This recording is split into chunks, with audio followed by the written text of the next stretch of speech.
Pessoal, bom dia, a paz de Cristo, tá bom?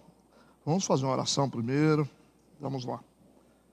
Deus Santo, nós queremos te bendizer, te agradecer por estarmos aqui, no nome de Jesus, que teu Espírito Santo nos conduza em toda a verdade e que a tua luz ilumine para que possamos compreender a tua palavra. Nós queremos consagrar tudo a ti, em o nome de Jesus, amém e amém. Pessoal, nós estamos na nossa jornada de estudo do livro do Êxodo, ok? Hoje, especificamente no capítulo 23. Só lembrando que Êxodo não é um estudo fácil. A gente tem que ter um pouco de paciência para entender, principalmente que a gente está entrando agora numa fase do Êxodo que é o esmiuçamento da lei dada por Deus a Moisés. Então, às vezes, cai numa rotina meio ruim, mas estamos aqui tentando tornar a coisa agradável para vocês, tá bom? Por isso que a gente sempre traz algumas informações adicionais para que não fique um estudo cansativo. Então, o Êxodo 23, se nós fôssemos dar um título aqui, seria o testemunho falso e a injustiça, né? O testemunho falso e a injustiça seria um título, né? Esse capítulo, ele trata das leis acerca do exercício da justiça. Então, fala a respeito disso. Alguns estudiosos chamam esse capítulo de instruções éticas, né? Então, fica aí para a gente poder entender. É um estudo de bastante responsabilidade. Como cristãos, geralmente cristão não gosta muito de estudar o Antigo Testamento, principalmente quando passa ali pelas leis, porque você tem que procurar um tesouro guardado no lugar bem profundo, mas eu acredito que vocês são as pessoas certas para estarem aqui. Quero ler alguns versículos para a gente fazer a introdução, né? Vamos lá. Êxodo capítulo 23, versículo 1 diz assim: não admitirás falso boato, ou falso testemunho, ou uma conversa que você ouviu falar, mas não tem certeza. Não deixe espalhar boatos, né? E não porás a tua mão com o ímpio para seres testemunho falsa. Não seguirás a multidão para fazeres o mal, nem numa demanda falarás, tomando parte com a maioria para torcer o direito. Nem ao pobre favorecerás na sua demanda, e se encontrares o boi do teu inimigo, ou o seu jumento, desgarrado sem falta, lhe reconduzirás. Se vires o jumento daquele que te odeia, caído debaixo da sua carga, deixará, pois, de ajudá-lo? Certamente o ajudarás a levantá-lo. Não perverterás o direito do teu pobre na sua demanda. De palavras de falsidade te afastarás, e não matarás o inocente e o justo, porque não justificarei o ímpio. Também suborno não tomarás, porque o suborno cega os que têm vista e perverte as palavras dos justos. Também não oprimirás o estrangeiro, pois vós conheceis o coração do estrangeiro, pois fostes estrangeiros na terra do Egito. Ok? Só uma introdução aí para a gente começar esse capítulo a analisar. A gente está falando sobre lei. Estamos aqui exatamente falando sobre as leis de Deus. Nos capítulos anteriores, nós falamos aqui o propósito do povo de Israel ter recebido leis. Deus quer se aproximar do seu povo de maneira mais íntima. Isso requer alguns princípios e protocolos, porque Deus é santo e o povo é pecador. Então a lei também vai servir aí para estabelecer as diretrizes ou os princípios certos de segurança para eles estarem próximos de Deus, para andar com Deus. Ao mesmo tempo, Deus está organizando a nação, Deus está ensinando para eles sobre princípios, porque eles cometiam erros que trazia consequências muito graves para a nação, porque eles não tinham noção do que era certo e do que era errado. Então, assim, as leis têm vários motivos porque a lei de Deus foi dada a Moisés, ok? No século I antes de Cristo, vocês já ouviram falar disso, né? Nasceu um sábio judeu chamado Shammai. Talvez alguém já estudou sobre isso. Shammai ou Shammar, né? Então, esse cara era um líder religioso, grande e importante na cultura judaica e na literatura rabínica, né? Ele foi um dos dirigentes do Sinédrio. Quando a gente fala de Sinédrio, vocês sabem, no Novo Testamento aparece muito isso lá, né? Com os fariseus, né? Então, esse Shammai afirmou que havia 613 itens contidos na lei de Moisés. Vocês lembram disso, né?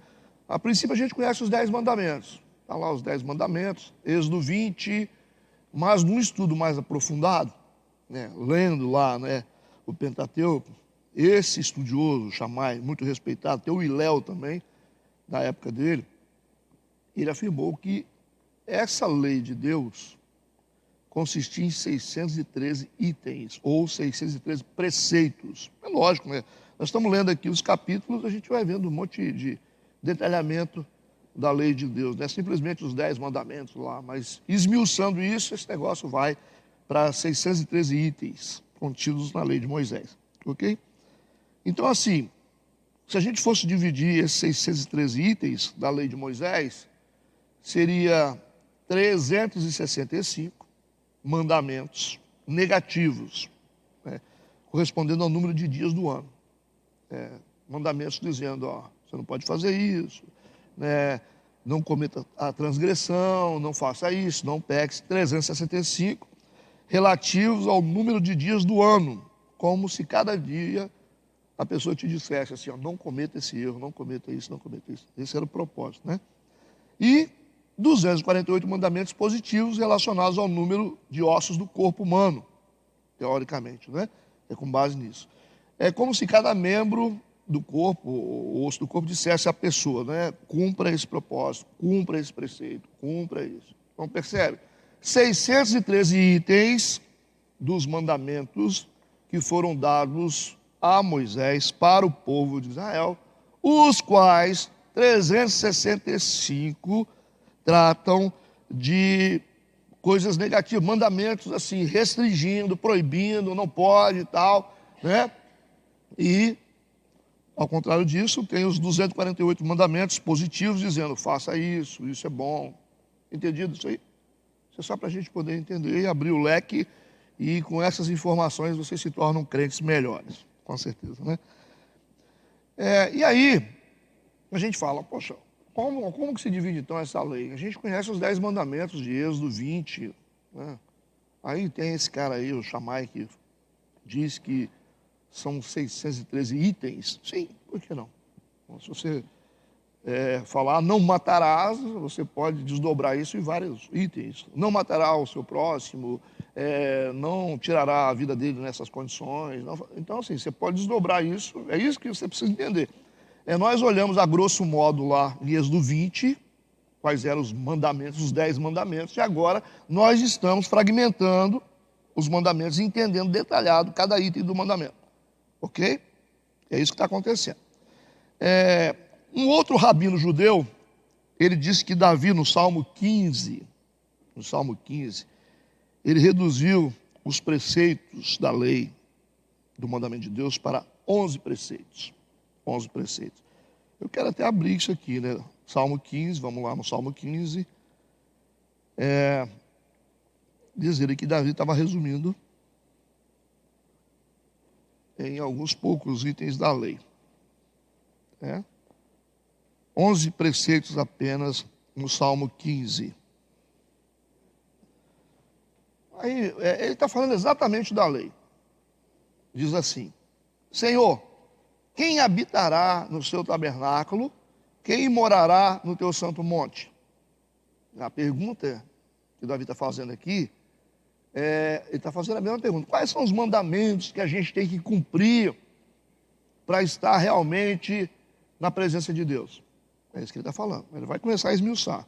Aquele que anda sinceramente e pratica a justiça e fala a verdade no seu coração, aquele que não difama com a sua língua, nem faz mal ao seu próximo, nem aceita nenhum opróbrio contra o seu próximo, a cujos olhos o réprobo é desprezado, mas honra os que temem ao Senhor, aquele que jura com dano seu e contudo não muda, aquele que não dá o seu dinheiro com usura, nem recebe peitas contra o inocente, quem faz isso nunca será abalado. Davi está falando exatamente dos mandamentos de Deus de uma forma resumida, entendeu? Está falando sobre os 10 mandamentos de uma forma resumida. Por isso que esse rabino judeu disse que Davi resumiu os preceitos da lei em apenas 11 preceitos. Tudo bem? Está entendido? É importante entender essas informações. E aí você, pastor, isso é importante para você ter uma vida espiritual? Sim. Né? Você ter uma vida espiritual relevante, você tem que ter conhecimento, né? Conhecereis a verdade vos libertará. E à medida que você conhece a palavra de Deus, não é só ler a palavra de Deus, você tem que conhecer a palavra de Deus, a logística do reino de Deus, automaticamente você vai ter uma vida espiritual mais consolidada, você vai entender os caminhos de Deus, você vai entender melhor o mundo espiritual para não fazer besteira, né? Porque tem um monte de gente que fica na cega falando o que não deve, não consegue ter alguns acessos, não consegue ter resultados na vida espiritual ou ministerialmente porque não tem entendimento da coisa. Não adianta Deus colocar uma Ferrari nas suas mãos se você não sabe pilotar ela. Vai virar um problema para você. Então a Bíblia é assim, isso requer trabalho, né, e observação para a gente entender como é que funciona o mundo de Deus, principalmente o caráter de Deus. Tudo bem?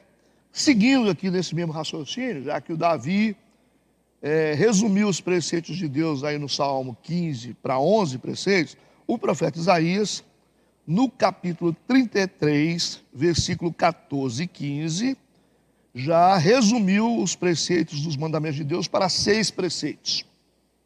Vamos lá. Isaías 33, versos 14 e 15. Eu vou estar lendo, tá? Como é que ele resumiu os preceitos de Deus aqui. O texto diz assim, versículo 14. Os pecadores de Sião se assombraram, o tremor surpreendeu os hipócritas. Quem dentre nós habitará com o fogo consumidor? É a mesma coisa. Davi perguntou, quem subirá no teu monte, quem vai permanecer lá em cima? Ele está fazendo a pergunta de uma forma diferente, mas é a mesma coisa, né? Quem dentre nós habitará com o fogo consumidor? Aí ele começa a dizer, quem dentre nós habitará com as labaredas eternas, né? A pergunta feita também de outra forma. Aí o versículo 15 vem a resposta. O que anda em justiça e o que fala com retidão, o que rejeita o ganho da opressão, o que sacode das suas mãos todo o presente, o que tapa os seus ouvidos para não ouvir falar de derramamento de sangue e fecha os seus olhos para não ver o mal. Perceberam aí? Então, os preceitos da lei de Deus, resumidas pelo profeta Isaías em 6 preceitos. Estão acompanhando esse raciocínio? Já o profeta Miqueias, no capítulo 6, versículo 8, ele reduziu os preceitos dos mandamentos de Deus em 3 preceitos. O profeta Miqueias, no capítulo 6, versículo 8, ele resume os preceitos desses mandamentos divinos em 3 preceitos. Miqueias, capítulo 6, versículo 8, que diz assim, ele te declarou, ó homem, o que é bom, e que é o que o Senhor pede de ti. Perceberam? A mesma pergunta feita de forma diferente. Senão que pratiques a justiça, 1, e ames a benignidade, 2, e andes humildemente com teu Deus. Viu? Ele está resumindo em apenas 2. 3. Então, olha só. Vocês perceberam, pastor, mas ele está mudando os preceitos? Não, gente. Você está resumindo. A lista era de 613 itens. Na verdade, falando da mesma coisa. Não fala mal do seu irmão.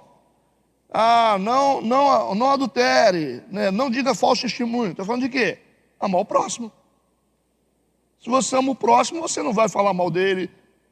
Você não vai ter falso testemunho. Ou vai dar o falso testemunho contra ele. você não vai agredir o seu irmão. É a mesma coisa. Mesma coisa, não está mudando nada aí. Perceberam isso? O profeta Abacuque, no capítulo 2, versículo 4, ele reduziu ou resumiu toda a lei em apenas um preceito. Abacuque. Abacuque 2, versículo 4, um texto que todo mundo conhece. Diz assim: eis que a sua alma está orgulhosa, não é reta nele, mas o justo pela sua fé viverá. É isso aí, justiça. Não é a base do trono de Deus, não é a justiça? Então, o justo vai viver pela fé, é justo. Então tenha fé. E aí vai dar tudo certo. Confia no que Deus falou, confia em Deus. Mas Deus disse que é para não matar. Não mata, você confia nele. Não dirás falso testemunho, né? Honra teu pai e tua mãe. Então, se o cara tem fé, ele acredita nos mandamentos de Deus, vai cumprir os 613 mandamentos pela fé. Entendeu a lógica disso? Jesus já resumiu toda a lei de Deus em apenas 2 mandamentos. 2 mandamentos, né? Marcos capítulo 12, versículo 30 e 31. Jesus disse assim, no Evangelho de Marcos: amarás, pois, ao Senhor teu Deus de todo o teu coração, de toda a tua alma, de todo o teu entendimento, de todas as tuas forças. Este é o primeiro mandamento. E o segundo, semelhante a este, é: amarás o teu próximo como a ti mesmo. Não há outro mandamento maior do que este. Aí, se você quer cumprir 613 itens dos mandamentos de Deus, basta simplesmente você amar a Deus sobre todas as coisas e o teu próximo como a ti mesmo. Ponto, aí você cumpriu a lei. É por quê, né? Se você ama a Deus sobre todas as coisas, você não vai adorar ídolos. Não é verdade? Você vai temer a Deus, você vai honrar a Deus. É isso. Você vai cumprir tudo. Se você ama o seu próximo, você não rouba, você não mata, você não vai perverter, você vai fazer tudo. Bem resumido por Jesus, não é isso? Você cumpriu os 2, você cumpriu a lei, e é isso aí. Tranquilo? A gente tem aqui um fator importante para a gente considerar. Por que essa lei ela é tão necessária, detalhada, né, e precisa ter uma ética para a implementação da lei. Por isso que eu dei o texto, no início eu dei para vocês alguns títulos. Lembra que eu dei alguns títulos para vocês sobre o capítulo 23? O capítulo 23 trata das leis acerca do exercício da justiça.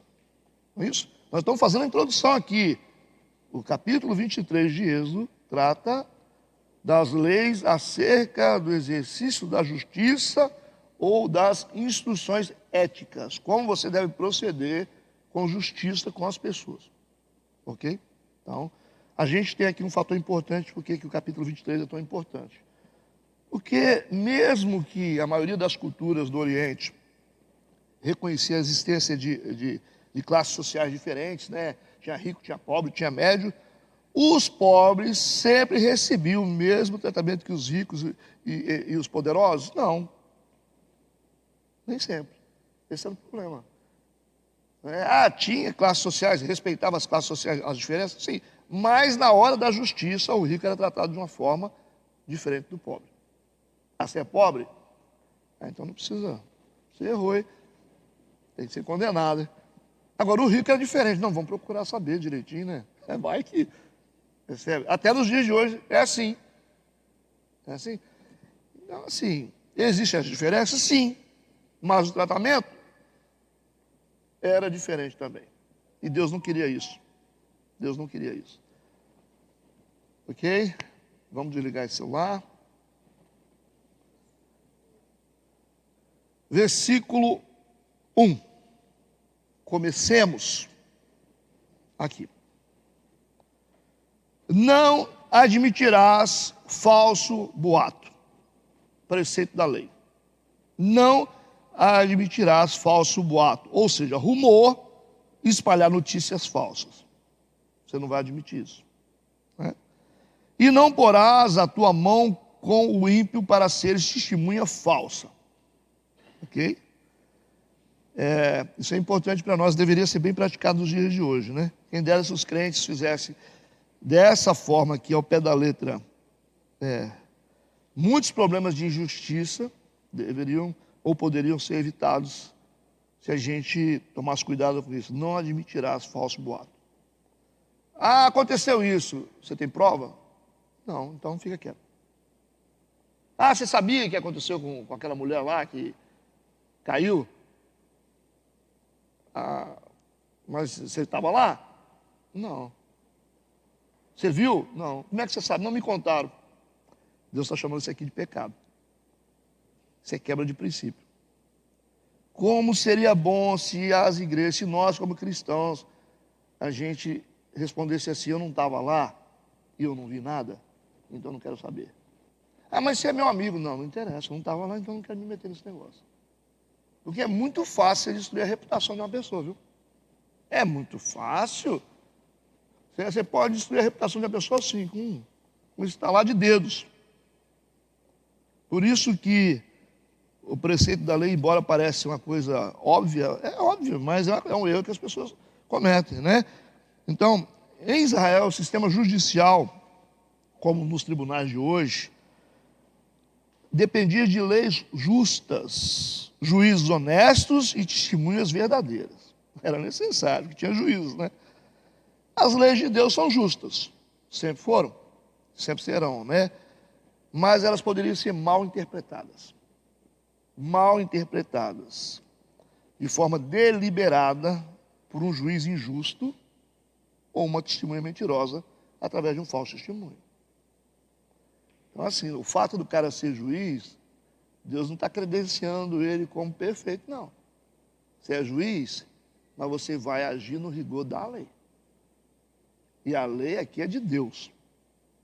E automaticamente também é uma lei também que é social, né? Então, não era solto assim, você tem autonomia. Não, calma lá, é lei. E olha que se você não cumprisse a lei dada por Deus, as consequências também eram espirituais. O povo sabia disso. Então, não é simplesmente, eu não vou cumprir a lei e vai ficar tudo certo. O juiz está ali olhando, né? Vamos ver se eles vão fazer certo. Tá? Então, assim, serve de exemplo para nós hoje o que a gente abandonou e que a gente deveria praticar novamente. Não admitir falso boato. Se não tem prova, então é boato. É rumor, é notícia falsa. Quem está te contando? Ah, é minha esposa. Ah, mas é sua esposa, mas ela também não tem prova, então não é verdade. Né? Senão, isso para a igreja é tremendo, né? Principalmente no Novo Testamento, você vê que Paulo, quando julgava uma causa, tinha que ter 2 ou 3 testemunhas. O cara podia ser condenado de morte, lá matou fulano, mas como? Cadê as testemunhas? Ah, não tem, então não tem culpa de nada. Quem dera, né? Que a igreja fosse assim. Seria muito bom, né? Fica aí a instrução para nós como igreja. Não sei se esse negócio vai pegar na gente, mas se pegasse pelo menos um percentual pequenininho, já ajudava bastante. Para a gente falar assim: irmão, peraí, você está falando aí de quê? Não, porque me contaram, te contaram, então fica quieto. Você está sendo instrumento do diabo, né? Eu não estou falando das pessoas, de nós, como igreja, que nós somos tentados a ouvir conversa fiada, nós somos tentados, né? Eu já fui estelionatário nessa cidade. Falaram que eu era estelionatário, que a igreja lavava dinheiro. Que bom, né? Maravilha. Ai, ai, ai. Agora não sei o que eles vão inventar mais, né? Tem que... Uns falaram um dia que eu bebia cachaça. Eles não têm o que falar, né? Eles veem a igreja crescendo, eles começam a falar: não, o cara bebe cachaça. Bebe cachaça. Batiza criança. Eles falaram um monte de coisa. Não, é estelionatário, né? Eles têm um sítio lá porque eles lavam dinheiro. Então é fácil você destruir a reputação de uma pessoa. Mas você tem a lei para cumprir, para você seguir. Se você tiver um pouco de temor, você vai falar: não, vamos. Até que se prove o contrário, eu não sei de nada, fulano é inocente. Não, mas eu tenho certeza, mas qual a certeza você tem? É complicado. E na igreja aconteceu uma vez, uma irmã pulverizou um negócio que viu a irmã estava traindo o marido. Eu falei, é mesmo? Não, aí espalhou para lá, para lá, eu chamei a que estava pulverizando, ela falou assim, logo eu, pastor? Eu falei, lógico que é você. Você que espalhou. Isso aí, então, você tem que falar, mas você vai me botar numa situação difícil, não, mas situação difícil não, né? Aí o que você viu? Eu falei, não, que eu vi ela descendo de uma caminhonete e tal. Eu falei, quem é que estava dirigindo? Eu não sei, porque os vidros estavam escuros. Eu falei, é. Aí depois fui investigar, era uma amiga dela, que estava levando ela em casa. Eu falei, gente, mas o negócio, o mobiliário já estava pronto já, né? A amiga dela deixou ela em casa. E aí, viu, porque desceu do carro. É uma coisa doida, bicho. Essa coisa é maluca. Então é assim, né? Tem que tomar cuidado com essas coisas. Versículo 2. Não seguirás a multidão para fazeres o mal, nem numa demanda falarás, tomando parte com a maioria para torcer o direito.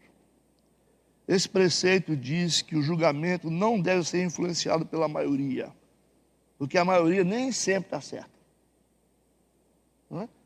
Não seja influenciado pela maioria, mesmo quando a multidão estiver do lado errado. Está todo mundo, pastor, falando a mesma coisa. Então, não seja influenciado pela maioria. Então, o homem de Deus, a mulher de Deus, tem de tomar posição solitária pelo que é certo. Pelo que é certo. Todo mundo está contra você. E se a justiça está na mão de uma pessoa só, que continue. Aí você fala, não, mas aí, se eu for contra, né? Aí o pessoal vai ficar contra mim. Não. Então, se você estiver sozinho, nessa tentativa de fazer justiça, você se mantenha solitário pelo que é certo. Ok? É assim que tem que ser. Às vezes você tem que lutar contra a multidão para defender uma causa justa. Que é justo. Liderança mesmo, a gente, como líder, a gente nunca deve fazer política para poder ficar bem com as pessoas. Entendeu? Você nunca deve fazer política para ficar bem com as pessoas. Você tem que ser justo. Isso é importante para nós como igreja. Porque às vezes você quer tratar situações... Ah, não, deixa. Eu, por exemplo, se uma pessoa fala comigo uma coisa, eu nunca nego a instrução. Nunca. Mesmo se ficar desconfortável, mesmo se a pessoa interpretar mal. Eu, na minha posição de pastor, eu preciso sempre dar instrução. Você pode estar morrendo. Você pode estar morrendo. Você está morrendo ali, pastor, estou morrendo. Mas sabe o que está acontecendo comigo? Estou morrendo porque Deus está me castigando por isso. Aí eu poderia fazer assim, não, o cara está morrendo, né? Vamos relevar o que ele falou, negativo. A instrução vai ser dada para ele. Deus não está te castigando. Ou se o que a pessoa está sofrendo for resultado de erros que cometeu, vai ter que ouvir também. Mesmo se ela estiver sofrendo. Mas aí você vai ampliar o sofrimento da pessoa, pastor? Não. A lei, a justiça, o que é certo é certo. Você não tem que fazer política. Essa é a missão de uma liderança. O cara pode estar no fundo do poço, mas você não vai negar a verdade para ele dos erros que ele cometeu. Você fez mal para sua família, por isso você está sofrendo isso. Mas aí vai me jogar mais para baixo, né? Pois é. Talvez você tenha que descer um pouquinho mais para você entender. Mas a verdade não pode ser negada. Isso é ser justo. Essa é a missão profética de uma liderança. Às vezes as pessoas me procuram com questões espirituais. Pô, pastor, eu tive um sonho, né? Queria passar uma mensagem de Deus para você. É toda romântica a pessoa fica, né? Uma mensagem de Deus para você. E aí começa. Não, porque eu vi uma coisa acontecendo assim. Eu sinto que o senhor deve fazer isso. Eu falo, se eu negociar agora, vai me controlar a vida toda. Daqui a pouco vai sonhar no outro dia de novo. Depois vai sonhar que eu tenho que tirar fulano do carro. Depois sonha que eu tenho que botar outro para dentro. Sonha que eu tenho que abrir ministério. É assim que funciona. Se abriu uma concessão, você colocou a pessoa na sua posição, não adianta. Você vai perder a posição de liderança. Fica a dica aí, tá? Então a pessoa pode vir com romantismo, chorando para o meu lado, dizendo que viu o céu aberto, Mas se aquilo contraria algum princípio, eu não vou engolir, não.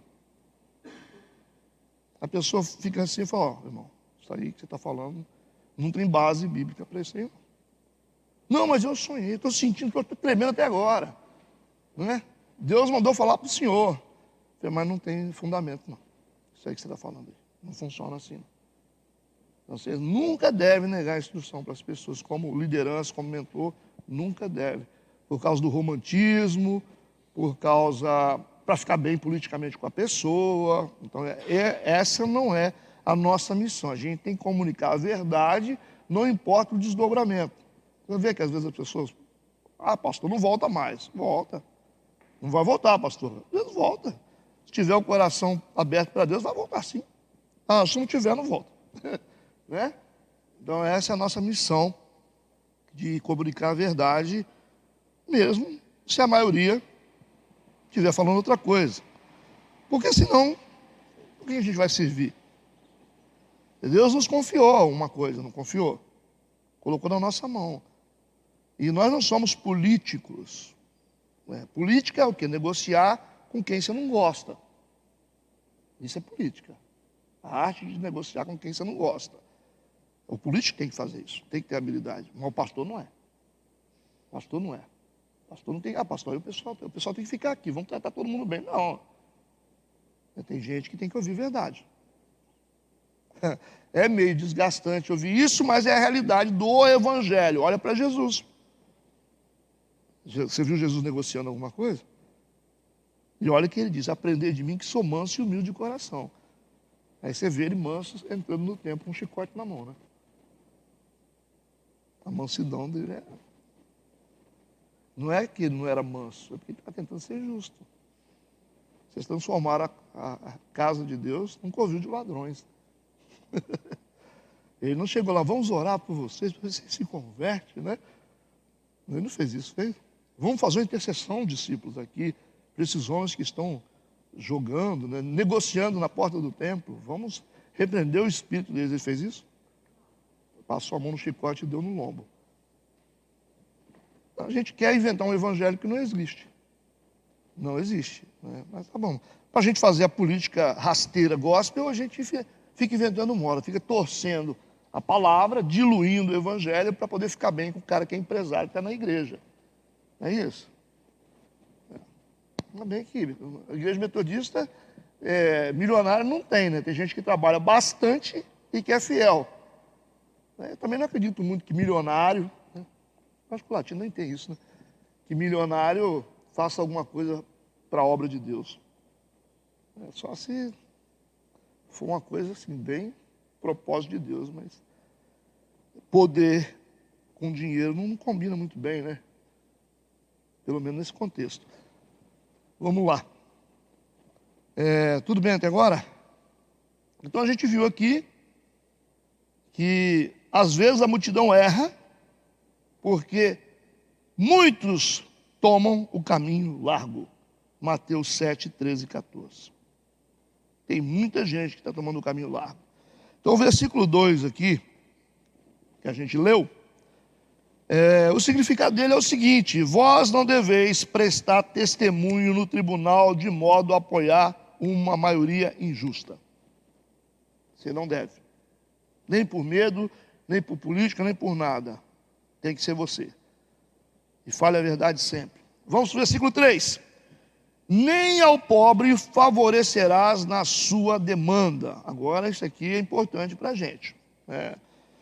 Você não pode ser parcial com o pobre em questões judiciais ilícitas.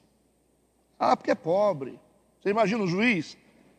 Aí olha para o cara assim, isso acontece muito, né? O cara é empresário, hoje acontece demais isso, né? O cara é empresário, aí o cara lá é o trabalhador rural. Aí o juiz olha assim e fala, essa empresa tem muito dinheiro, né? Tem juiz que faz isso. Tem muito dinheiro, né? Mas a empresa está certa. Aí favorece o cara porque ele é pobre, porque o outro é rico. Está errado isso. Está errado. Mas é pobre, tadinho. O que é 10 mil para você? Não, é tudo. Não é porque o cara é rico que você tem que colocar as coisas do lado do pobre. Entenderam isso? Não é porque o cara que tem uma vida mais abastada na igreja que você tem que tratar ele menos mal, e tem que tratar melhor os pobres. Não, a gente tem que tratar bem os pobres. E rico a gente nem aperta a mão. Como? Certo? Então aqui, a justiça de Deus é bem equilibrada, né? Nem ao pobre favorecerás na sua demanda, mesmo que a lei proteja os pobres, né? Que a lei gosta, né? Então o entusiasmo pela causa dos pobres não deve perverter a justiça. Você fica empolgado pela causa do pobre. Tadinho, né? Não teve oportunidade. Alguns advogados, você não é assim, né? Tadinho, né? Ele matou aquela família porque também, né, ele cresceu num lar disfuncional, né? Não acontece isso? Mas matou, né? Não, mas você tem que ver. Aí fica com dozinha dele, vai absorver o cara. Matou a família porque cresceu num lar disfuncional. Então, não, vai pagar sua conta. Né? Isso é importante. Aqui você está vendo que a lei não está pendendo para o pobre também, não. Porque a gente pensa que evangelho é coisa de pobre, né? Né? A gente fica nessa onda. Não, o evangelho é para os pobres. Não, o evangelho é para todo mundo. Não é porque o cara é miserável que não tem o que comer, é porque o evangelho é só para ele, é para todo mundo. Seria bom se a gente entendesse assim, né? Versículo 4 e 5. Se encontrares o boi do teu inimigo, aí, ou o seu jumento desgarrado, né, sem falta lhe reconduzirás. Você vai ter que reconduzir ele para o pasto do cara. O cara está lá, desgarrado. Mas de quem esse cavalo está aqui na rua? Ah, é do seu inimigo. Esse boi é do seu inimigo. Ah, deixa a porteira aberta, deixa embora, ver se algum carro atropela esse bicho logo, né? É assim que a gente faz? Mas não, você tem que reconduzir ele para o lugar certo. Olha, se vires, aí piora, versículo 5, o jumento daquele que te odeia, caído debaixo da sua carga, deixarás, pois, de ajudá-lo? Certamente o ajudarás a levantá-lo. Aí você vai engolir seco, né? O cara te fez mal, falou mal de você, o seu vizinho lá ficou com inveja que você estava construindo aquela piscina, né? Xingou você bastante, falou de você, falou que você estava roubando, mas na primeira oportunidade chama ele para comer um churrasco lá na sua casa.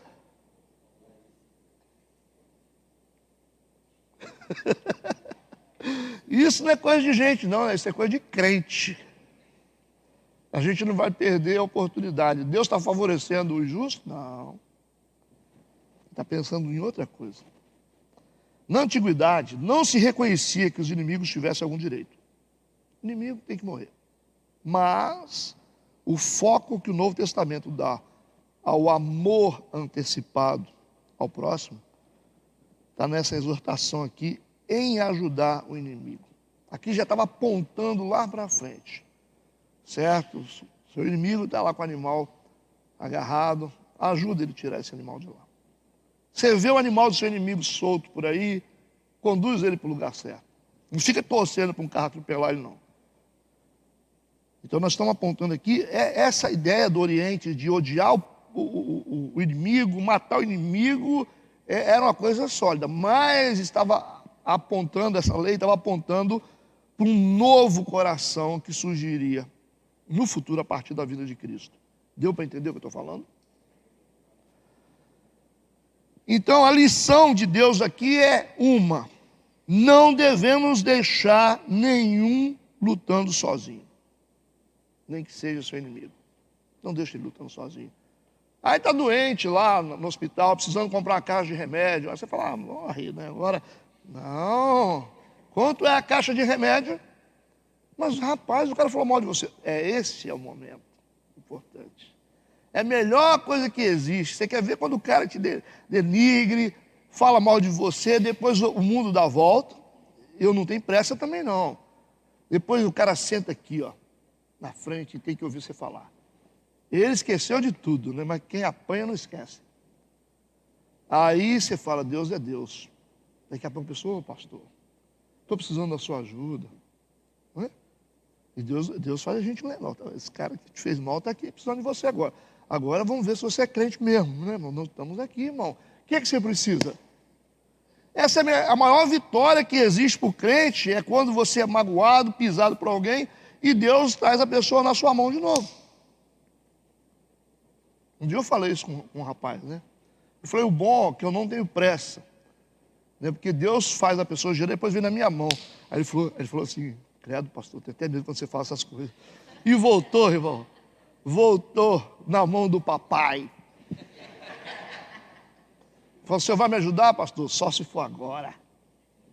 Esse é o prazer de Deus preparar uma mesa na presença deles para a gente. Eles vão até você e vão precisar da sua ajuda. Vão sentar no auditório para ouvir a sua palestra. Tem recompensa melhor do que essa? E vai ver assim o que você fez. Vai falar, puxa vida.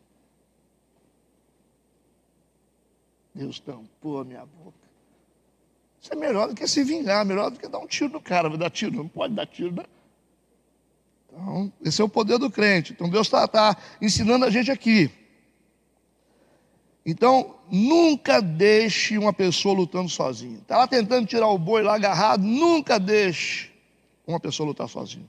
Mesmo que essa pessoa seja uma pessoa má. Então, a ideia de Deus aqui na aplicação desse preceito é que trabalhar junto com o inimigo para ajudá-lo a pôr o jumento de pé, isso poderia enfraquecer os sentimentos ruins entre os homens.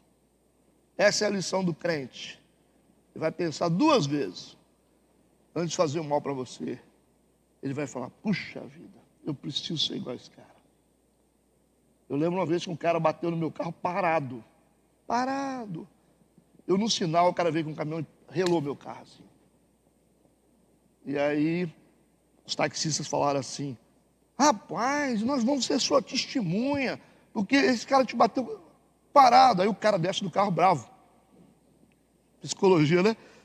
Não, o que você fez com o meu carro, com o caminhão dele? Aí todo mundo ficou assim, né? E eu estava assim naquela unção, né? Tranquilo, estava vindo de Marilândia do culto, o culto tinha sido uma benção. Eu falei, você está certo, meu amigo? Claro que eu estou certo, né? Claro que eu estou certo. Eu falei, então tá bom. Os caras ficaram todo mundo assim, né? Espantado, né? Ué, você vai deixar isso?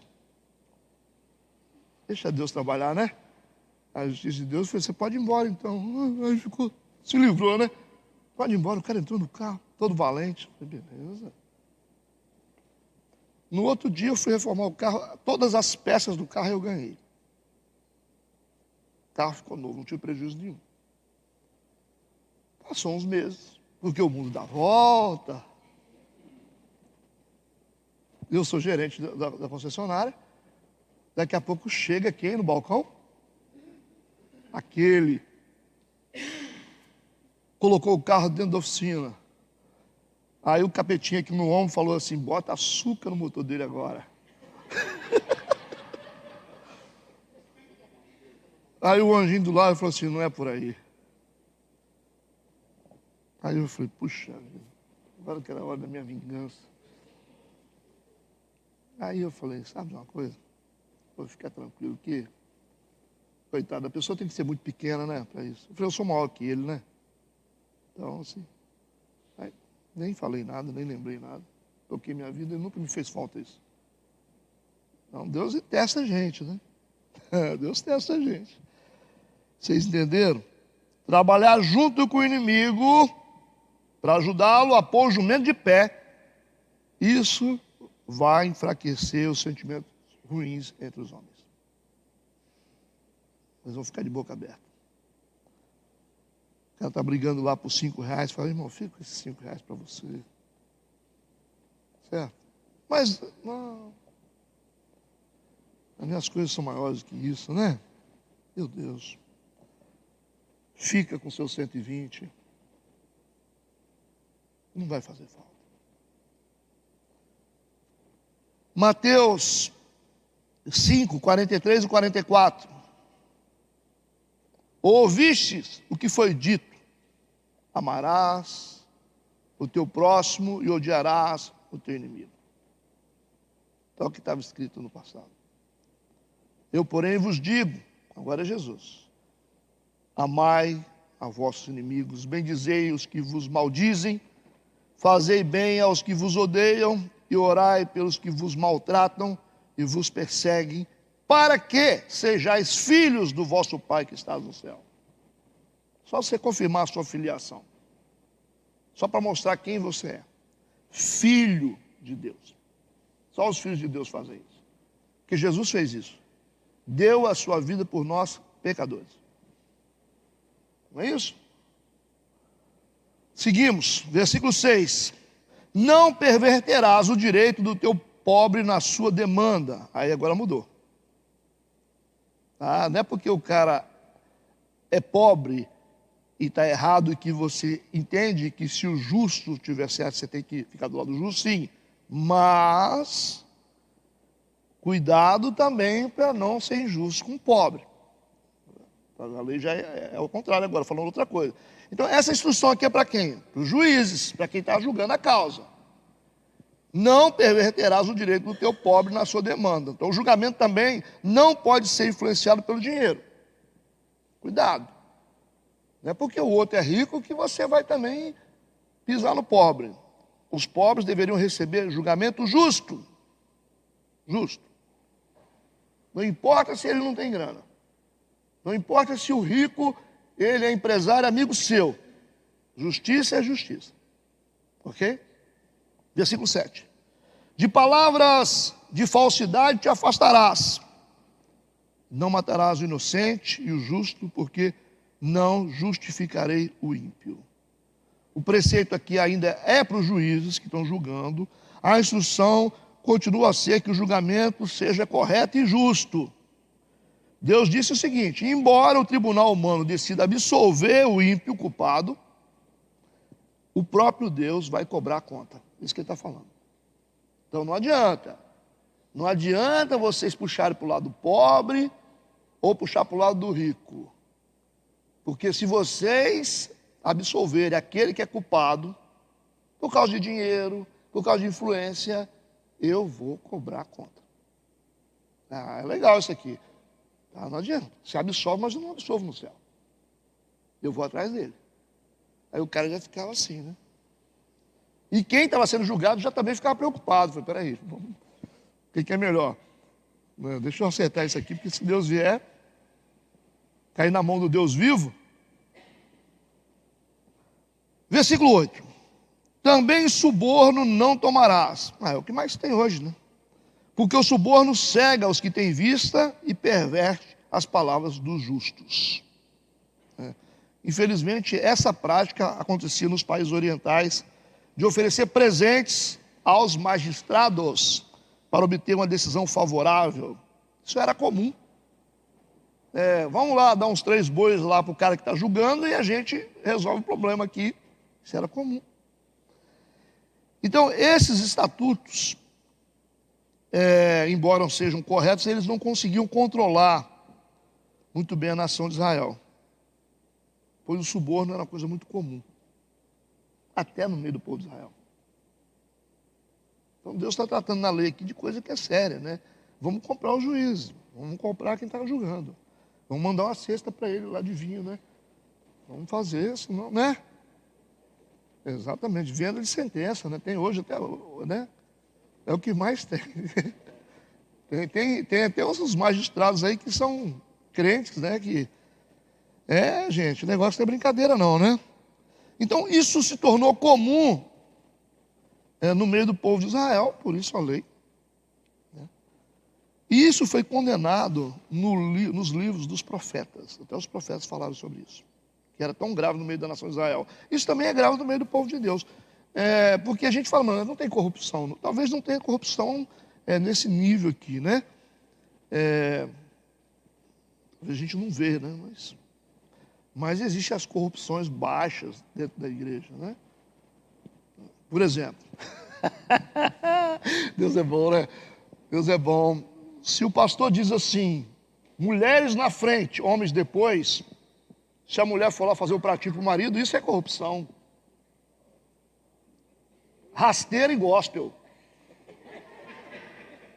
Achou que eu não ia pegar, né?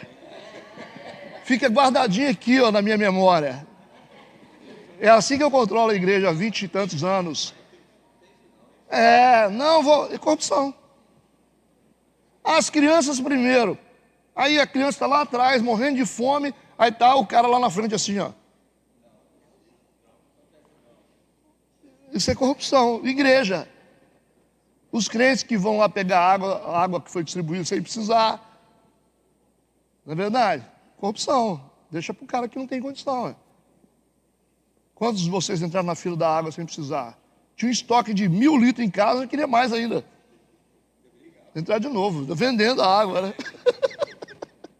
Crente. E aí que é o problema. É por isso que a igreja se encontra assim, sem poder, por causa desses detalhes, né? É corrupção rasteira, né? Você quer comprar o pastor.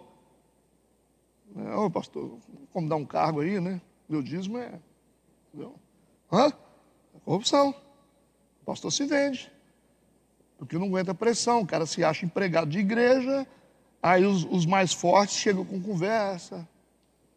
E aí o cara fica refém. Daqui a pouco, quem paga a conta vai mandar em você. Ué. É simples assim. Você aceitou, você vai falar o que depois? Vai pregar o que, pastor? E aquele presentinho que eu te dei? Como é que fica, né? Vai falar aqui do meu filho? Vai falar do meu casamento? Você não vai falar, né, pastor? Aí o pastor vai falar de quê? Vai falar de nada, mas não tem mais o que falar.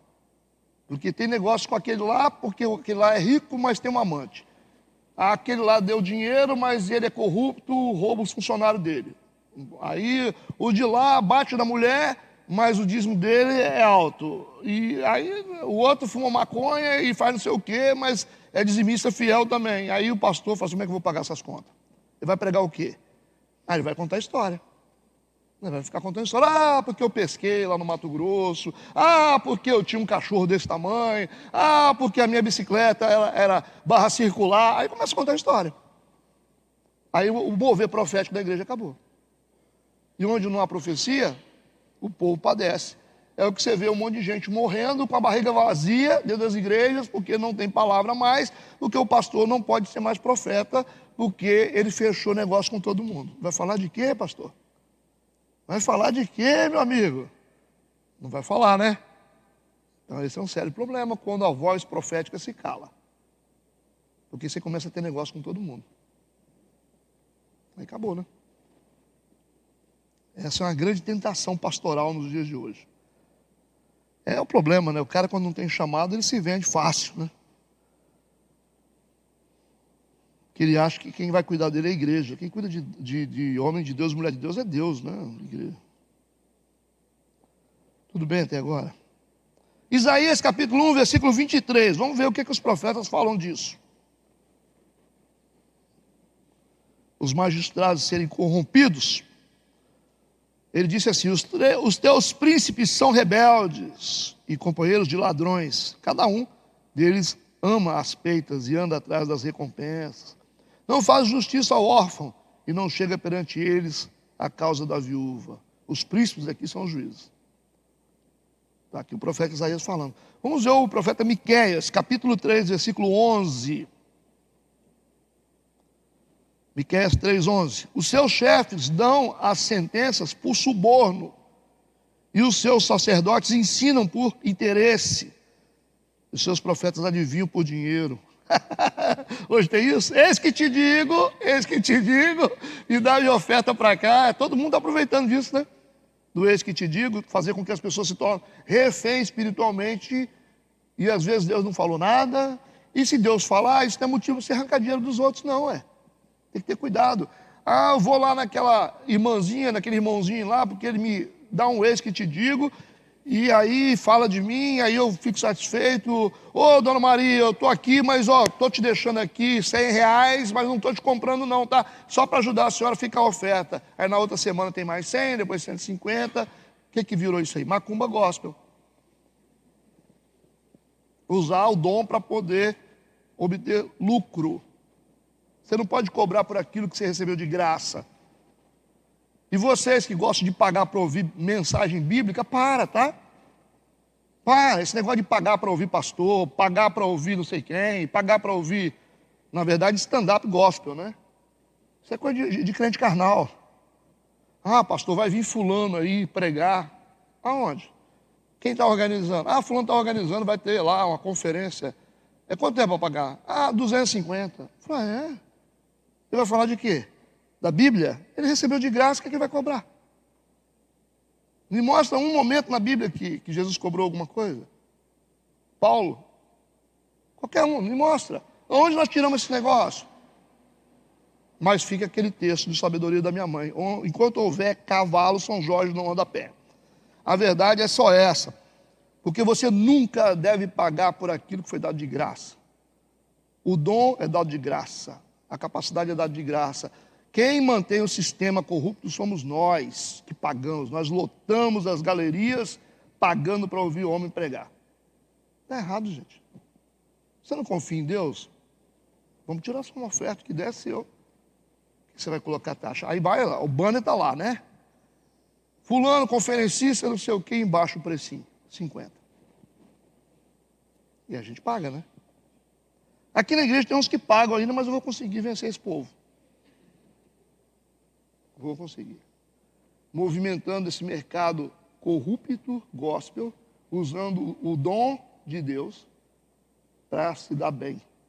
Esse fenômeno de pastor ficar rico, quem está bancando isso aí somos nós. Mas o meu não vê, não. O meu não vai ver, não. Está aqui, ó. Os seus chefes dão sentenças por suborno, os seus sacerdotes ensinam por interesse, e os seus profetas adivinham por dinheiro. E ainda se encostam ao Senhor, dizendo, não está o Senhor no meio de nós? Nenhum mal nos sobrevirá. É assim? Tem cara que fala assim, Deus fala ou não fala, irmão? Fala. Deus fala ou não fala, irmãos? Fala. Eu sou homem de Deus? É. Sou ou não sou homem de Deus? É. Amém? Amém. Então eu quero 100 valentes de R$1.000. Aí vem aquela turma toda. Melhor negócio do mundo, 100 valentes de R$1.000. Quem é que quer trabalhar? Quem é que quer estudar? Quem é que quer correr atrás de alguma coisa? Não vai, né? Mas quem é culpado disso? Nós. A Bíblia está clara aqui. E olha que está lá atrás esse ensino, hein? Está bem lá atrás. Então assim, acho que a gente tem que amadurecer um pouco, porque senão não vai ter profeta mais. Versículo 9. Também não oprimirás o estrangeiro, pois vós conheceis o coração do estrangeiro, pois fostes estrangeiros na terra do Egito. Esse é um código seríssimo no Oriente, que os estrangeiros precisam ser respeitados, não podem ser oprimidos, têm que ser bem cuidados. Por quê? Os israelitas sabiam como o estrangeiro se sentia. Eles ficaram dentro do Egito, em terra alheia. Eles peregrinaram pelo deserto. Por isso que eles tinham ótimas razões para serem amáveis e justos com eles. Ok? Então, cuidado, né? Você sabe o que é o sofrimento de algumas coisas, então seja bom com quem está sofrendo. Seja justo com quem está passando por isso. Porque você sabe o que é isso. Talvez seja uma maneira da gente ter empatia pelo próximo e a gente viver o que o próximo vive. Para a gente aprender a não julgar as pessoas, não jogar pedra nas pessoas e respeitar o que as pessoas passam, né? Ah, mas fulano está lá vivendo um momento difícil lá, separando.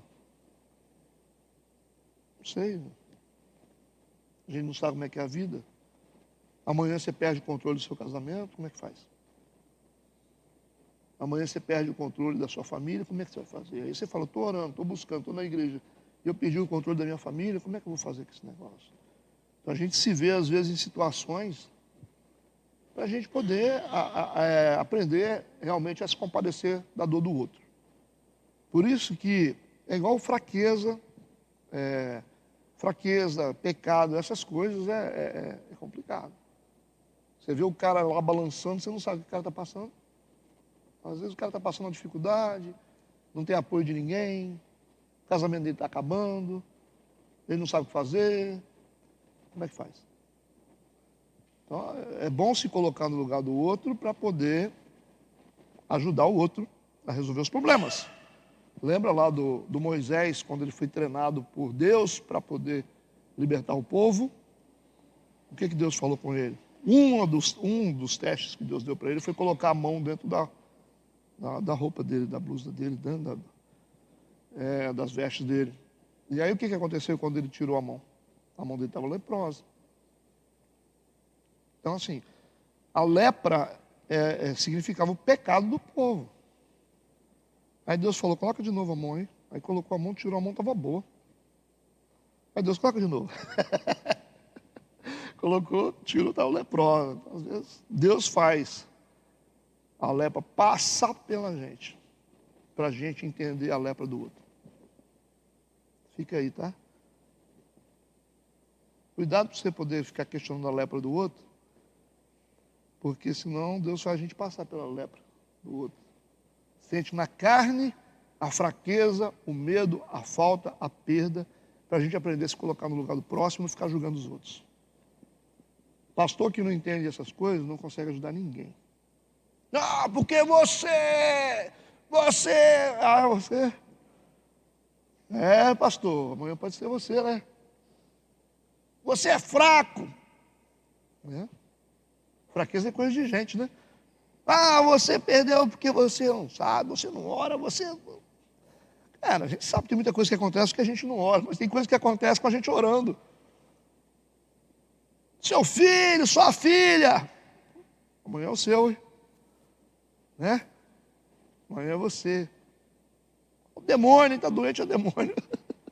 Você fica doente, aí você vai fazer o quê? Você vai correr para onde? É bom a gente pegar e cuidar da nossa vida, né? Cuidar da nossa vida. Paulo que dá em Chico, dá em Francisco. Vamos seguir. Versículo 10 a 12. Também 6 anos semearás na terra e recolherás os seus frutos, mas ao 7º a dispensarás e deixarás descansar, para que possam comer os pobres do teu povo. E da sobra comam os animais do campo, assim farás com a tua vinha e com o teu olival. 6 dias farás os teus trabalhos, mas ao 7º dia descansarás, para que descanse o teu boi, o teu jumento, e para que tome alento o filho da tua escrava e o estrangeiro.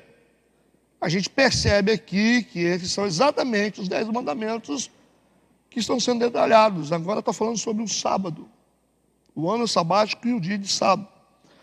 As outras nações não guardavam isso, esse ano de descanso da terra, porque eles não tinham nenhuma legislação a respeito disso, eles não tinham essas regras, né? Para um povo agrícola, isso era muito drástico. Você ter que ficar parado um ano sem fazer nada. 6 anos trabalhando, um ano você tinha que descansar a terra. Era um princípio que apontava para o futuro, em que a gente tem que aprender a descansar a terra do nosso coração, para deixar Deus trabalhar. Ok? A gente trabalha 6 anos, está lá, 6 é número de homem, 7 é número divino, e a gente precisa de um tempo onde Deus nos restaura, onde Deus nos acerta. Não dá para a gente ter uma vida assim de correria, e também representa o próprio Cristo, que é o nosso Shabá, que você tem a sua vida, mas existe um lugar para você descansar, que é o Cristo. Vinde a mim, vós todos que estáis cansados e sobrecarregados, e eu vos aliviarei. Então o sábado aponta para a pessoa de Cristo, e é uma coisa muito importante, era um princípio, era uma sombra das coisas futuras que se cumpririam na pessoa de Jesus Cristo. Então o sábado não é um dia, mas é uma pessoa. Jesus é o nosso Shabá. Então, lembra que eu falei com vocês que a lei serve de aio, preceptor, professor, e o fim da lei é Cristo? Então tudo se cumpre em Cristo. O que é as Escrituras? É Cristo, o Verbo, que salta das Escrituras e se faz carne no meio dos homens. Ele é o Verbo, ele é o caminho, a verdade, a vida, é a luz do mundo, é a porta das ovelhas, é o justo juiz, é o leão da tribo de Judá, ele é tudo. Aí Apocalipse está no início, não é verdade? Então, a gente entende aqui que essas proibições ou esses dias de descanso apontavam para algo no futuro que deveria ser entendido a partir da vinda de Cristo. Esse princípio de lei para o ano sabático e para o dia de sábado, que era um dia de descanso e um ano de descanso. Alguns atores aí e cantores fazem ano sabático, né?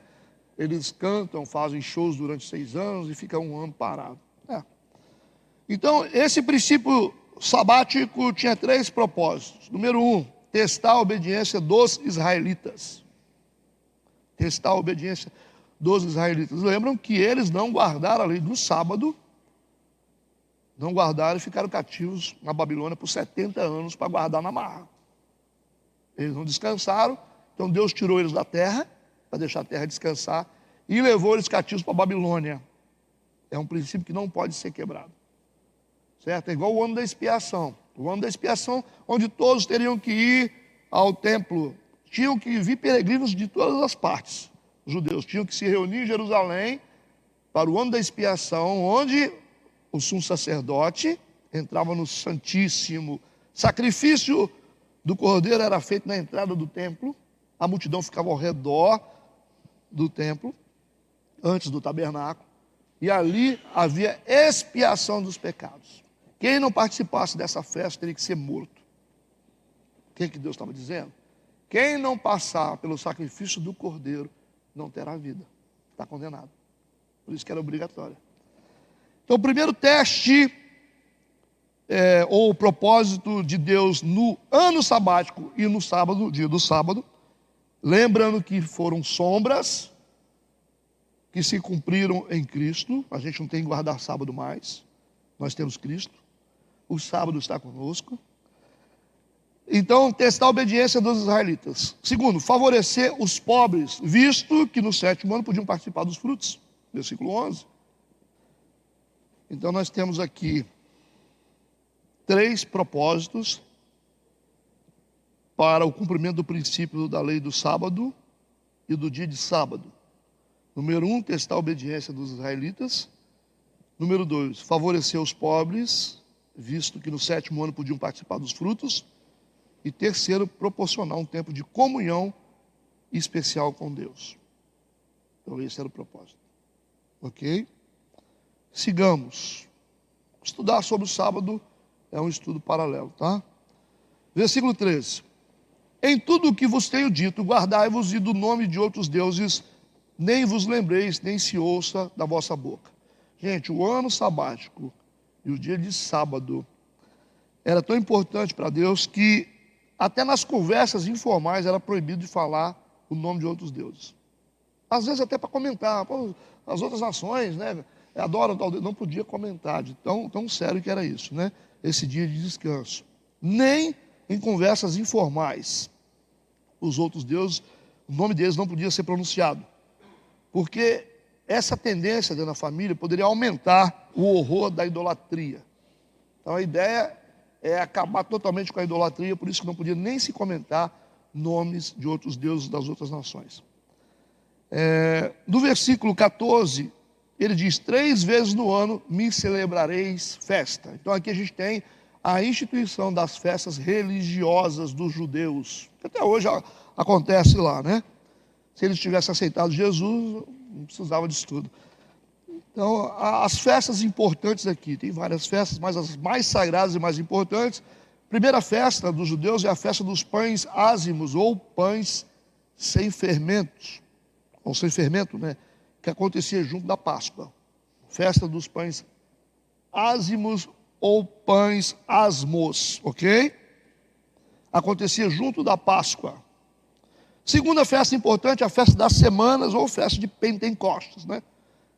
Terceira festa, a festa dos tabernáculos ou festa das cabanas. Ponto.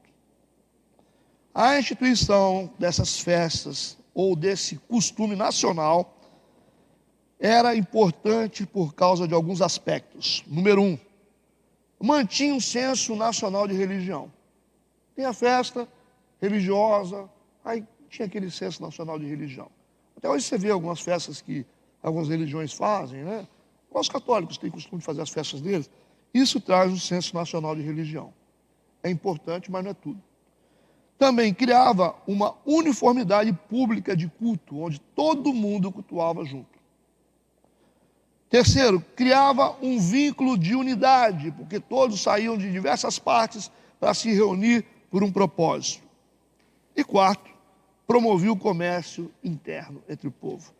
Rolava muito dinheiro, se vendia muita coisa, porque era um tempo festivo. Então essas três festas aconteciam no meio da nação de Israel, eram festas sagradas. Número 1, festa dos pães ázimos, junto com a Páscoa, festa das semanas ou Pentecostes e festa dos tabernáculos ou cabanas. Tudo bem? Aí, pastor, mas todo mundo vai sair de diversas partes, vão deixar as suas propriedades, as suas cidades esguarnecidas para ir para Jerusalém? Sim, e as festas demoravam muitos dias. E como é que fica lá? Fica vulnerável? Sim. Deus tinha um compromisso de não permitir que os inimigos entrassem, invadissem as terras deles ou saqueassem as cidades. Deus, o próprio Deus, garantia isso. Vocês não serão atacados pelos inimigos enquanto vocês estiverem em Jerusalém. Entendeu isso? Os caras tinham que ficar vários dias fora da cidade, fora das terras deles. E os invasores? Deus falava, eu tomo conta. Aí fica a dica, quando você vem para a igreja, deixe que Deus cuida do seu mundo. Você ficar preocupado, pastor, tem que ficar com o celular ligado, não tem nada. Ah, mas o meu filho, se Deus não puder cuidar do seu filho, enquanto você cultua ele, esse Deus serve para quê? Fica a pergunta, né? Ah, a minha empresa... Gente, se a gente não tiver um tempo de culto, a gente não tem tempo de culto, Deus garante isso. Cuidar da gente, para que a gente faça culto. Então você se desliga lá de fora, cara. Ah, mas se eu for para o culto, pastor, eu vou ganhar menos do que eu trabalho de Uber. Você acredita nisso mesmo? Você acredita nisso mesmo? Eu te garanto, se você deixar de trabalhar de Uber num domingo para poder servir a Deus, você vai ganhar muito mais dinheiro. Quer valer? Por que esses caras ficam trabalhando às vezes? Eles não querem saber de Deus, trabalham, não chega a lugar nenhum. Porque eles negociaram o culto. Ah, o outro fala, não, mas eu estou com muito trabalho. Você vai continuar tendo muito trabalho e ficar sem dinheiro. Porque é o culto que garante a prosperidade do trabalho. É um monte de gente se escondendo atrás de desculpas. Homens e mulheres de Deus precisam ter um ambiente separado para Deus de culto. Não pode negociar. Isso aqui é, meu domingo é com Deus e eu não quero saber. Mas eu vou deixar de vender. Deixe de vender e ganhe muito mais com isso, gente. Nós estamos falando de prosperidade, não estamos falando de dinheiro. Dinheiro é coisa do mundo. Prosperidade é muito mais do que dinheiro. Eu vejo o pessoal correndo para lá e para cá, correndo. Trabalhando muito. Você não vai chegar a lugar nenhum. Você não vai chegar a lugar nenhum, você não vai ganhar dinheiro. Você percebe isso? Você está trabalhando muito, negociando o seu culto. E o que mudou na sua vida? Nada, não muda nada. Que é um princípio espiritual, gente. Vamos para Jerusalém, vamos cultuar a Deus. Eu sempre trabalhei em cargo de gerência. Nunca negociei culto. Nunca. Quando eu vi que o meu trabalho começou a roubar meu culto, eu fui a Deus. Começaram a inventar reunião toda quinta-feira. Eu falei, epa, tem um trem errado aqui, ué? Toda quinta-feira uma reunião. Eu falei, epa, aí não, né? Aí eu fui para o joelho, falei, Deus, eu não aceito isso na minha vida, não. E continuei trabalhando depois, sem negociar culto. Ah, parente, vamos para a igreja. Vamos para a igreja. Chegou lá em casa, para a igreja, irmão. Ah, eu fui para viajar, chega cedo.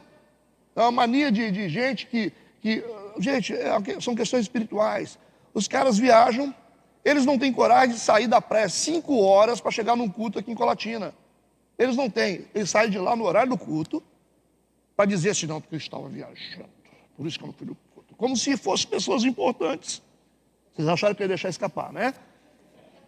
Eu canso de ver isso. Não, porque eu não sei. Rapaz, minha mãe morreu numa sexta-feira, saí do velório dela e vim para o culto. Porque eu sei o valor do culto. O culto garante o meu futuro. Se eu não tiver culto, eu não vou ter futuro. Olha para os patriarcas. Você não pode. Você vê que todos os patriarcas construíam um altar. O tempo todo construíam um altar. Abraão saiu de um lugar e para o outro. Primeira coisa, um altar. Noé construiu um altar quando saiu de dentro da arca. É o valor do culto. Agora, não, porque eu Ai, ai.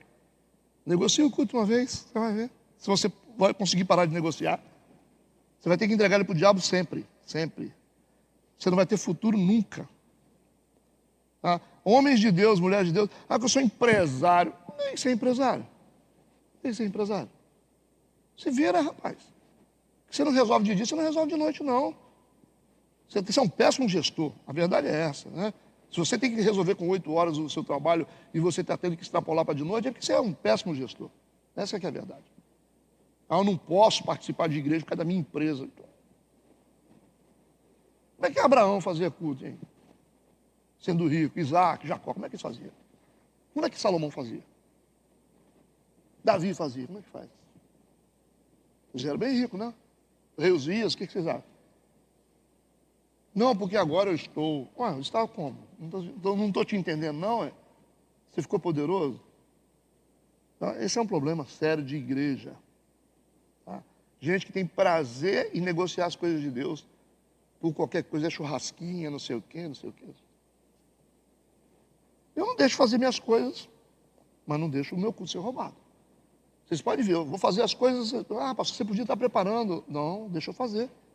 Vamos para o sítio trabalhar? Vamos trabalhar, a gente trabalha até... Mas você não tem que preparar a escola bíblica, eu fico de madrugada. Vou fazer o quê? Eu não vou deixar de viver, Vou viver, vou trabalhar, vou fazer, vou participar das coisas, não vou ficar me escondendo atrás de nada não. Mas o meu culto eu cumpro ele. Vocês podem ver que eu estou aqui. A gente tem que aprender princípio espiritual, gente.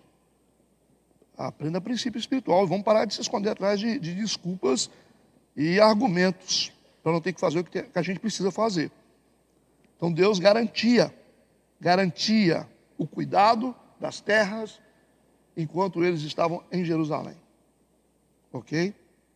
E eu tenho certeza que Ele está fazendo isso com a gente também. Está cuidando da nossa casa, da nossa família, está cuidando dos nossos negócios. E o que a gente não pode parar é de dar para Deus aquilo que pertence a Ele. Ele é digno de toda a honra e toda a glória.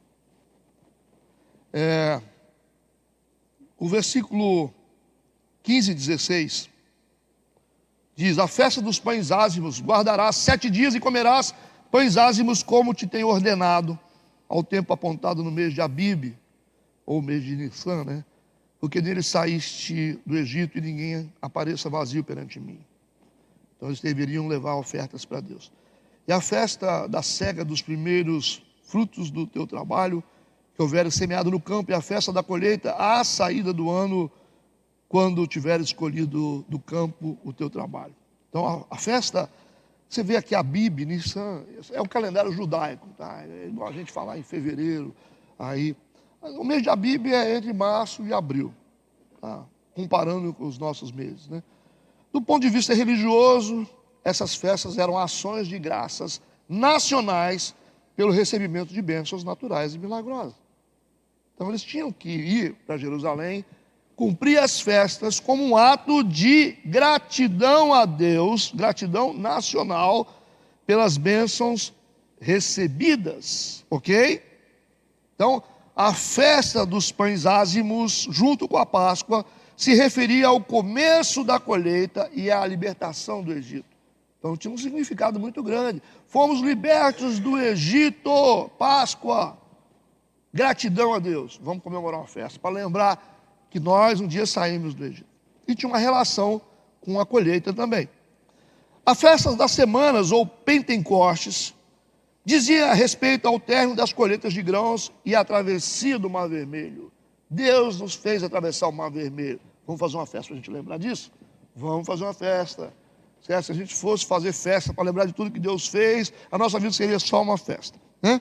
Festa dos tabernáculos e cabanas aludia à colheita final dos frutos e às muitas bênçãos recebidas no deserto. O cuidado de Deus no deserto, cuidando do seu povo. Por isso que a festa do tabernáculo, ou festa dos tabernáculos, dizia que Deus tabernaculou com o povo. Deus andava com o povo num tabernáculo.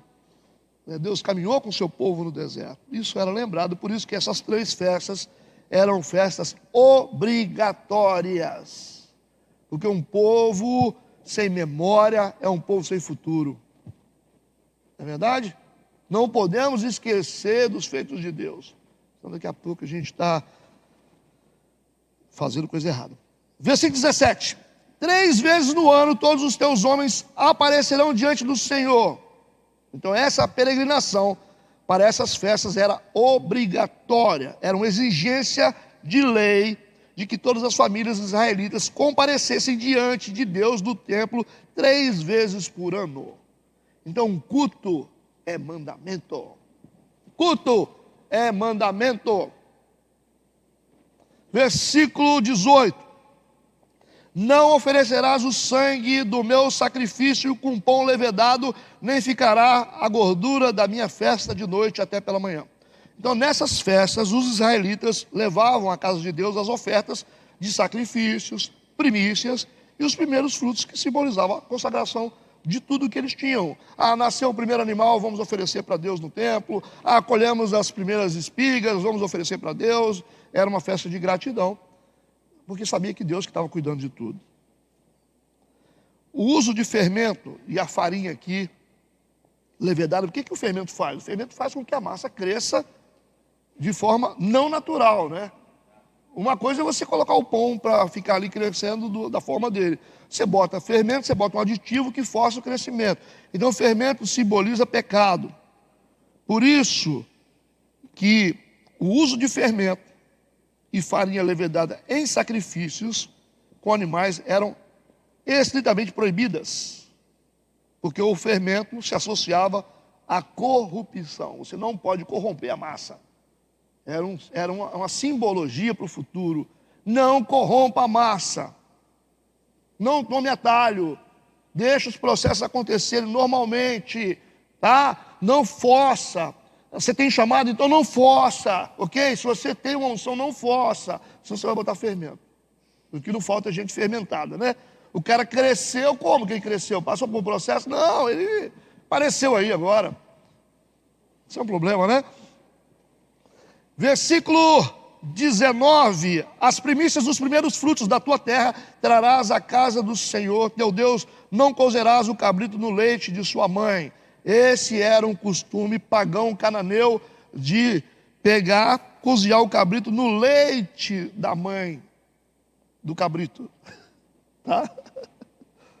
Então pegava a mãe do cabrito, tirava o leite dela, pegava o cabritinho novo e assava ele no leite do cabrito. Os pagãos faziam isso, esse cozimento do leite. Então Deus não queria que os israelitas copiassem, né, esse procedimento de idolatria. Entendido? Por isso vem as restrições. Versículo 20 a 22. Eis que eu envio um anjo diante de ti para que te guarde pelo caminho e te leve ao lugar que te tenho preparado. Guarda-te diante dele e ouve a sua voz e não provoque a ira, porque não perdoará a vossa rebeldia, porque o meu nome está nele. Mas se diligentemente ouvires a sua voz e fizeres tudo o que eu disser, então serei inimigo dos teus inimigos e adversário dos teus adversários, porque o meu anjo irá adiante de ti e te levará aos amorreus e aos heteus e aos perizeus e aos cananeus, heveus, jebuseus, e eu os destruirei. Deus estava conduzindo a nação de Israel a entrar nas terras prometidas, ou a terra prometida, só que dentro dessa terra haviam inimigos, eles deveriam lutar com eles. Então Deus se manifesta em forma de anjo, tanto é que esse anjo é Deus numa teofania, que Deus diz, o meu nome está nele, o meu nome está com ele. Era o próprio Deus que iria com eles através dessa jornada, ok? Versículo 24.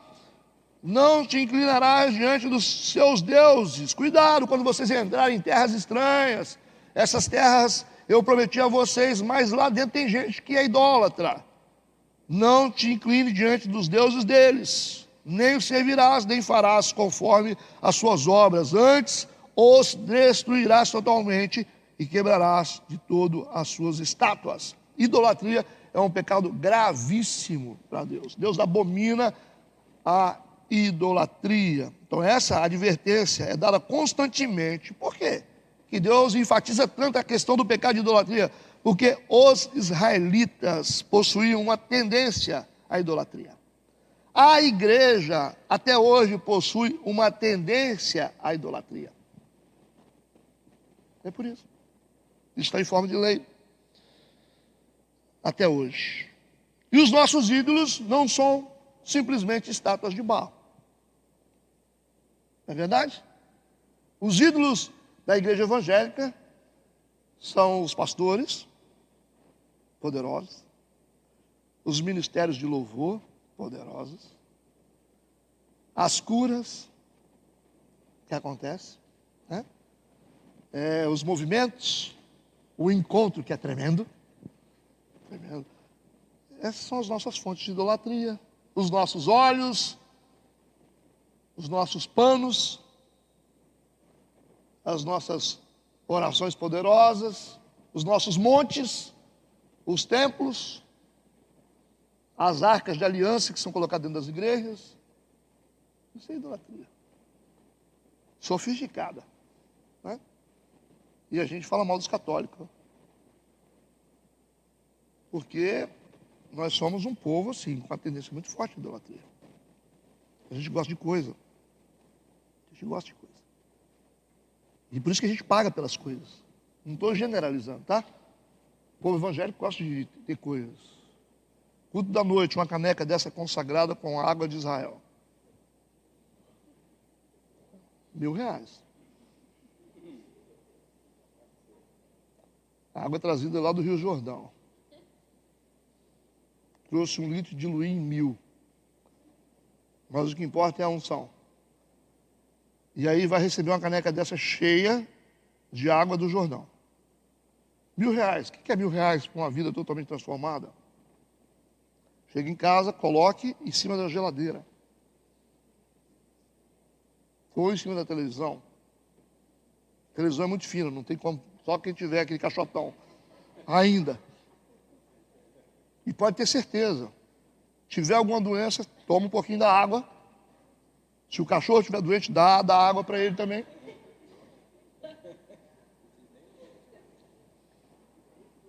Aí ele falou, pastor, mas isso é bobeira que não acontece nada. Claro que acontece.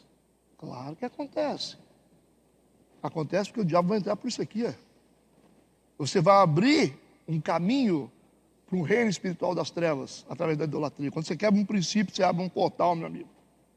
Aí você vai ter acesso a um mundo espiritual da obscuridade.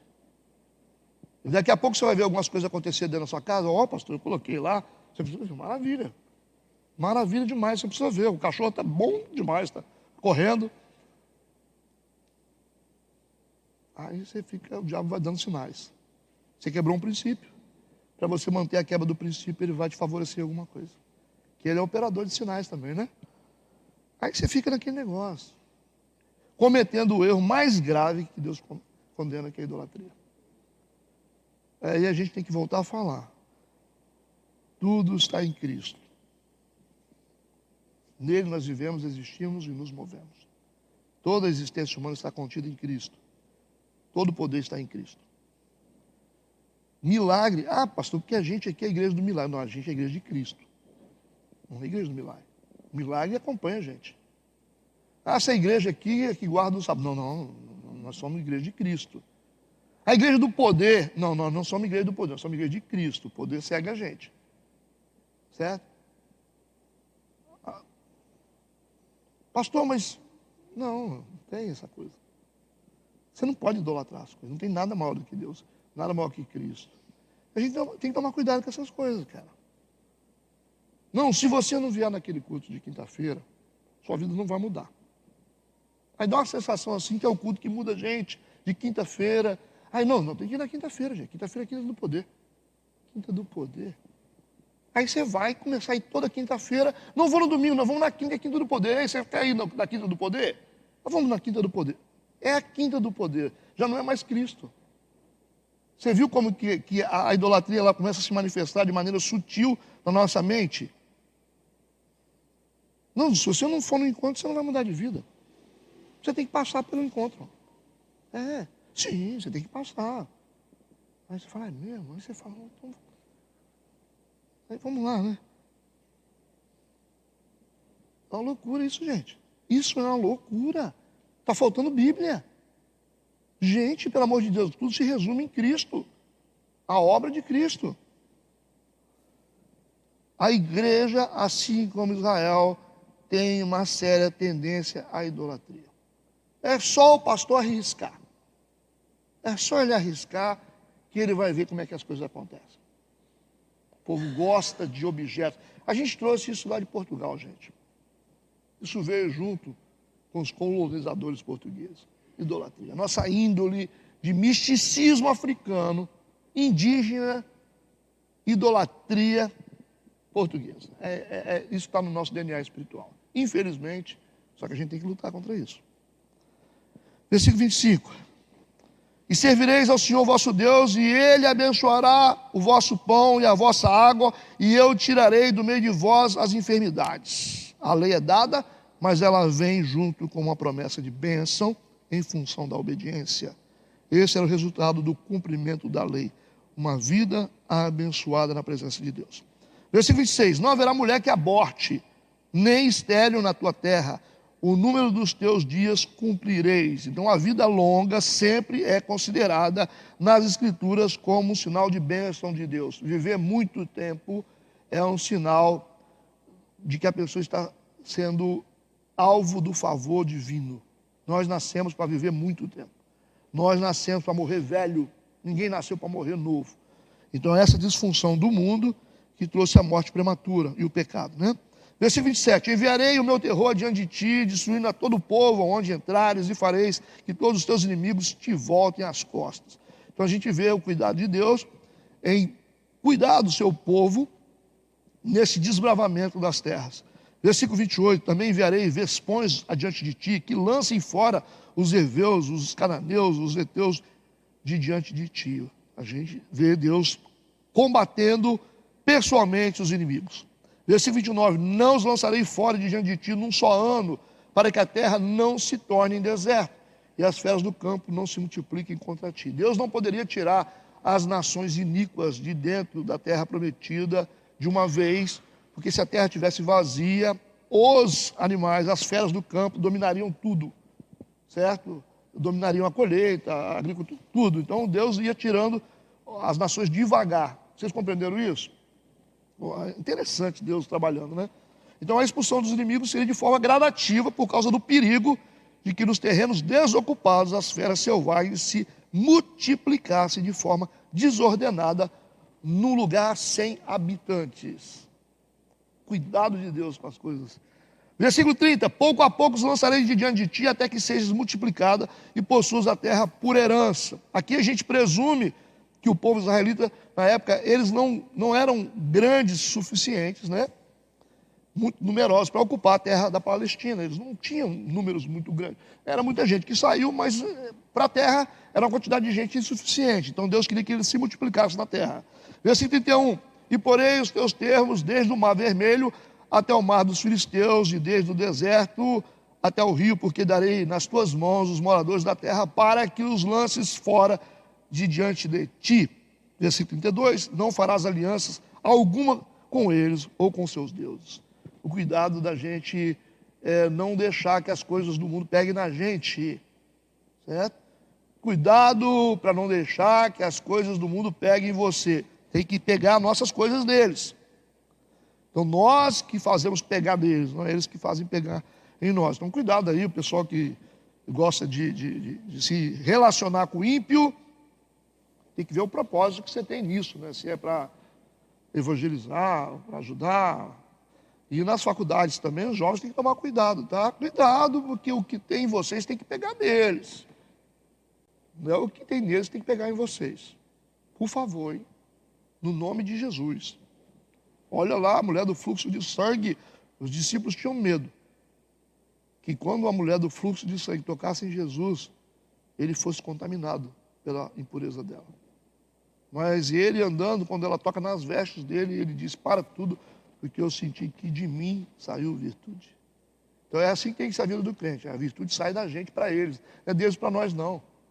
Opa, senão fica assim, nós vamos mudar a história, nós vamos influenciar as faculdades, nós vamos tocar fogo nas universidades, tá? Nós vamos fazer discipulado debaixo das árvores, nós vamos falar de Jesus, nós vamos inflamar, nós vamos fazer de besta e vamos ganhar esse povo todo e vamos colocar a cruz de Deus, de Cristo, de pé dentro das faculdades. Senão, eu desafio qualquer ímpio a querer me dobrar. Eu morro de rir na cara deles. Eles acham que são poderosos, eles acham... Uma vez eu fui convidado para ir numa festa de uma menina que era cliente da minha esposa. Cheguei lá, estava fervendo de ímpio. Os caras só tomando. Eu falei, não sei nem o que eu estou fazendo aqui. Mas o cara pediu, era a chance de conversar com ele também. Aí os caras começaram a beber, som de carro aberto dentro da garagem. Fiquei olhando aquele negócio. E os caras, pastor, você vai tomar uma cerveja com a gente não, pastor? Eu falei, vou comer pelas beiradas, vou ver quem é maior, que está em mim ou que está neles. Aí conversaram, zoaram, os caras conversaram, só quieto olhando para a cara deles. Aí daqui a pouco eu ia nenhum conversar, eu ia nenhum. Daqui a pouco eles estavam tudo junto ao redor, conversando. Aí começaram a ficar respeitosos. Não, pastor, você desculpa a brincadeira, não sei o quê. Não sei o quê. Eu falei, não, eu entendo essas coisas. Então. Inclusive, eu queria que vocês fossem lá na igreja e tal. Aí você tem que botar o anzol na boca do peixe logo, né? Não, pastor, deixa com a gente. A primeira oportunidade nós vamos lá visitar a igreja. Tal. É ali? Eu falei, é ali, já dou o endereço já. E aí eles pensam que eles venceram, já foram vencidos. Né?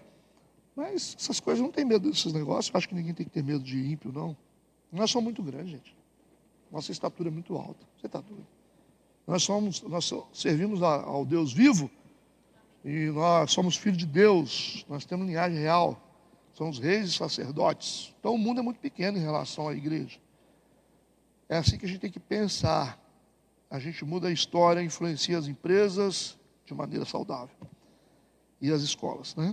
Versículo 32, não farás aliança alguma com eles ou com seus deuses. Versículo 33, na tua terra não habitarão, para que não se façam pecar contra mim. Se servires aos seus deuses, certamente isso será um laço para ti. Cuidado, não sirva aos deuses dos ímpios, ok? Mantenha a sua posição como cristão. Esses são os princípios da lei de Deus, de forma esmiuçada e detalhada. Desculpa aí se foi um pouco cansativo, mas é necessário. Amém? Fechamos. Vamos orar para terminar. Pai, nós queremos ser gratos por estarmos aqui na Tua presença.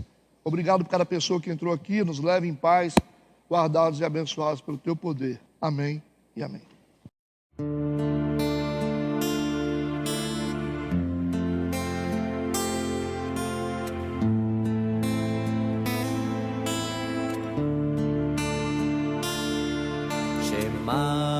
Israel Adonai Eloheinu Adonai Echad. Shema Israel Adonai Eloheinu Adonai Echad. Escuta, Israel, o Senhor é nosso Deus, é o Senhor. Escuta,